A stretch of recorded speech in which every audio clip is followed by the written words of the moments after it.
አባታችን እየባረኩ ሁላችንም ሲያስተምሩን ይቆያሉ። አሁን ቀጥታ ወደ አባታችን የምንሄደው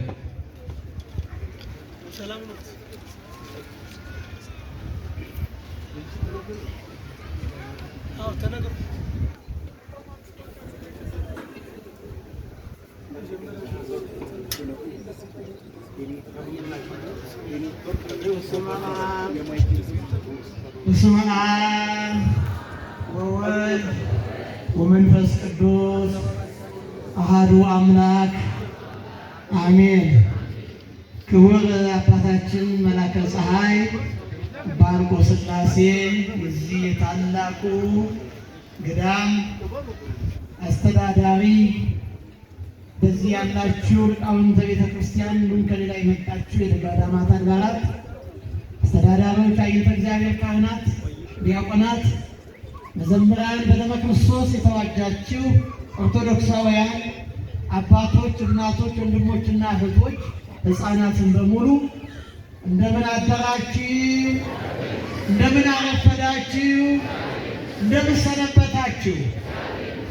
አምላካችን የሰላም አምላክ የሕይወት ራስ እንደ ቸርነቱ የጠበቀን እንደ ኃጢአታችን እንደ በደላችን ሳይሆን ቸርነቱን ከእኛ ያላራቀ ለዚህ ዕለት ለዚህ የቅዱስ ስፍራ ስላበቃን ክብርና ምስጋና ለአምላካችን ለእግዚአብሔር ይሁን። እንኳን አደረሳችሁ። ያደረሰን አምላክ ይክበር ይመስገን። እንዲህ ደምቀን አሸብርቀን መተላለፊያ እስኪታጣ ድረስ እዚህ ቦታ የተገኘ ነው በእኛ ፈቃድ ሳይሆን ሁሉም በሚችል በመድኃኔዓለም ፈቃድ ነው። ቅዱስ ዮሐንስ በአንድ ወቅት ላይ ለአንዲት እመቤት በጻፈው መልእክቱ እኔ በጣም ደስ አለኝ አለ። ልጆችሽ በሥርዓት ሲሄዱ፣ ልጆችሽ እውነትን ሲከተሉ ሲሰሙ በማየቴ ደስ አለኝ ይላል ቅዱስ ዮሐንስ። እኛ ግን ከዚህ የበለጠስ ደስታ አለን ወይ? ለካ በብዙ ፈተና በብዙ መከራ ውስጥም ሆነን ብዙዎችንም እንደምቃለን፣ እናሸበርቃለን። ክብርና ምስጋና ለእግዚአብሔር ይሁን። እንኳን ለእመቤታችን ለቅድስተ ቅዱሳን ድንግል ማርያም መታሰቢያ በዓል አደረሳችሁ በድጋሚ። አሁን በአንድ ነገር እንስማማ። ዛሬ ዕለቱ ማን ነው? አቤት እሑድ ነው አይደለም? ዕለተ ሰንበት ነው። እንዲሁ አጣዳፊ የሆነ ነገር ከሌለ የእረፍት ቀን ነው አይደል? ስለዚህ የምንናገረው ትንሽ ደቂቃ ናትና ማዕደ እግዚአብሔር ነው። ሰማያዊ ማዕድ ነው። መለኮታዊ ችሎት ነው። የምትንቀሳቀሱ ሰዎች ባካችሁን አንድ ጊዜ ቆም በሉና እኛም ባጭር እናጠቃልላለን። የሚሰሙትን እንደው ትኩረታቸውን እንዳንስብ ሁላችሁ ባላችሁበት እግዚአብሔርን ቃል እንድትሰሙ እንጠይቃለን። እግዚአብሔር ከሁላችን ጋር ይሁን። ወዲህ በዛቲ ኮክ ሐንጻ ለቤተ ክርስቲያኔ ወዲህ በዛቲ ኮክ ሐንጻ ለቤተ ክርስቲያኔ፣ በዚች ዓለት ላይ በዚች መሰረት ላይ ቤተ ክርስቲያኔን እሰራታለሁ። የማቴዎስ ወንጌል ምዕራፍ 16 ከቁጥር 18 ላይ የሚገኝ የእግዚአብሔር ቃል ነው። ቃሉንም የተናገረው የቃሉ ባለቤት የእግዚአብሔር ልጅ የድንግል ማርያም ልጅ ኢየሱስ ክርስቶስ ነው። ዛሬ ነገረ ቤተ ክርስቲያን የሚነገርበት ቀን ነው። የመጀመሪያ ቤተ ክርስቲያን የታነጸችበት ቀን ነው። ነገረ ማርያም የሚነገርበት ዕለት ነው። የመጀመሪያ ቤተ ክርስቲያን ትናንትና ሰኔ 20 ታንጻ ሰኔ 21 ቀን ቅዳሴ ቤቱ የተከበረበት በእመቤታችን ስም የተሰየመበት ዕለት ታላቅ በዓል ነው። እንኳን አደረሳችሁ። ስለዚህ ስለ ቤተ ክርስቲያን ትንሽ እንማማራለን።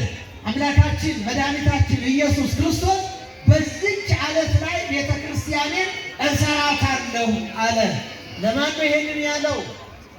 ነገሩን ከኋላ ሄደን ትንሽ እንመልከት። መድኃኒታችን ክርስቶስ እኛን ለማዳን እኛን ሆኖ በተገለጠ ጊዜ ሰውን የእግዚአብሔር ሰው ለማድረግ ሰው በሆነ ጊዜ በአጭር ቁመት በጠባብ ደረት ተወስኖ በምድራችን በሚመላለስበት ጊዜ ድውያንን እየፈወሰ ለምጻሙን እያነጻ ረሃብተኛውን እየመገበ በሚመላለስበት ጊዜ ተከታዩ ሕዝብ ሁሉም የተረዳው ያወቀው አልነበረም። ባለማወቅ እንዳንመላለስ እግዚአብሔር ይርዳል። ሁሉም ያላወቀውም አልተረዳውም። ከእጁ በረከት እየተመገበ በዓይኑ ታምሩን እያየ በጆሮው ትምህርቱን እየሰማ አልተረዳውም።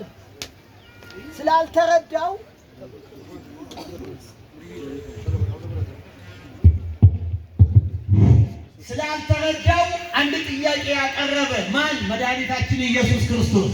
ጥያቄው የቀረበው ለቅዱሳን ሐዋርያት ነው። እንዲህ አለ፣ መነ ይብል ሰብ ለወልደ እጓለ እመሕያው፣ ሰዎች የሰውን ልጅ ማን ይሉታል ብሎ ጠየቃቸው። የሰው ልጅ የተባለው እሱ ነው። በሦስተኛ መደብ ስለ ራሱ ይናገራል። የእግዚአብሔር ልጅ የሰው ልጅ፣ የአብ ልጅ የድንግል ማርያም ልጅ እሱ መድኃኔ ዓለም ክርስቶስ ነው። ሰዎች ማን ይሉታል? ምክንያቱም በሕዝቡ መካከል የተሳሳተ መረጃ ነበረ። በሕዝቡ መካከል ያልተረጋገጠ ወሬ ይወራ ነበረ። መሰረት የሌለው ሐሜት ነበረ።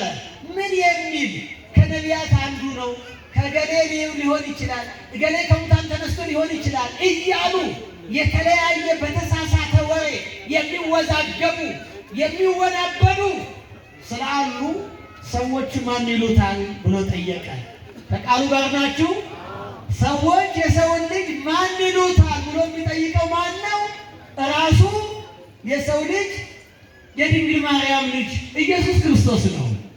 ስለዚህ ሐዋርያት መለሱ፣ ወቦ እለ ይብሉከ ዮሐንስ መጥምቀ፣ አንዳንዶቹ መጥምቁ ዮሐንስ ከሙታን ተነስቷል ይሉሃል፣ መጥምቁ ዮሐንስ መሆን አለበት ይላሉ።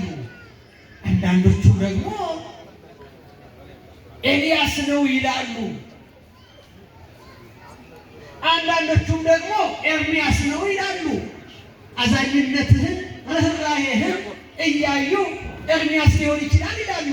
አንዳንዶቹ ደግሞ ወእማ እኮ አሐዱ ነቢያት ቀደምት፣ አንዳንዶቹ ከነቢያት መቼም አንዱ ይሆናል ይላሉ። አያችሁ፣ የተለያየ መልስ ያልተረዳ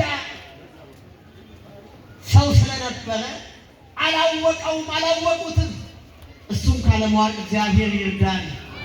እግዚአብሔር ደግሞ እውቀትን ካልገለጠ ማወቅ አይቻልምና አይነ ልቡናችንን ያብራልን። አላወቁትም። ይሄን ጊዜ እናንተስ ማን ትሉኛላችሁ ብሎ ጠየቀ። እናንተ ቅዱሳን ሐዋርያት ከኔ ጋር የምታድሩ የምትውሉ ከኔ ጋር ያላችሁ እናንተስ ማን ትሉኛላችሁ? ማን ነኝ አላቸው። እውነት እነሱ እንደሚሉት ከነቢያቱ አንዱ ነኝን? ኤርምያስ ነኝን? ኤልያስ ነኝን? መጥምቁ ዮሐንስ ነኝን? እኔ ማን ነኝ አላቸው። ይሄን ጊዜ ሊቀ ነቢያት ሊቀ ሐዋርያት ታላቁ ሐዋርያ ቅዱስ ጴጥሮስ መለሰ፣ አንተ ውእቱ ክርስቶስ ወልደ እግዚአብሔር ሕያው፣ አንተማ መሲህ ክርስቶስ የእግዚአብሔር ልጅ ነህ አለው። የምትጠበቀው ነቢያት የተናገሩልህ ዓለምን የምታድን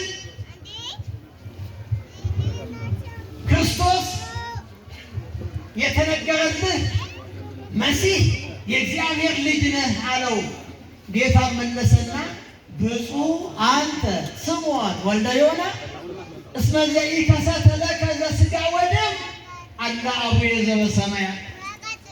የዮና ልጅ ስምዖን ሆይ ሥጋና ደም አልገለጠልህም፣ ወይም ከሥጋዊና ከደማዊ እውቀት የተገኘ አይደለም፣ አባቴ ከሰማይ ገለጠልህ። የትኛውን?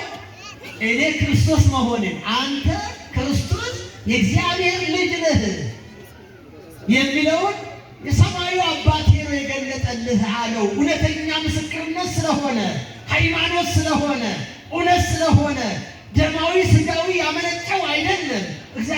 ያረጋገጠው ነው አለ። አንተ እንግዳውስ መሰረት ነህ፣ አንተ አለት ነህ። በዚህ መሰረት ላይ ብዙዎች ያምናሉ። የሁሉ መሰረት የሆነችው የሁሉ መቅደስ የሆነችው ቤተክርስቲያን ደግሞ እሰራታለሁ አለ። ክብርና ምስጋና ለእግዚአብሔር ይሁን።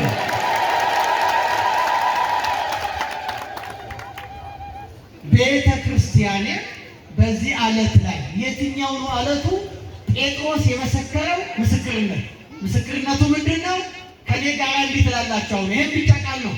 ሁላችሁም ድምፃችሁን ከፍ አድርጋችሁ አንተ ክርስቶስ የእግዚአብሔር ሕያው ልጅ ነህ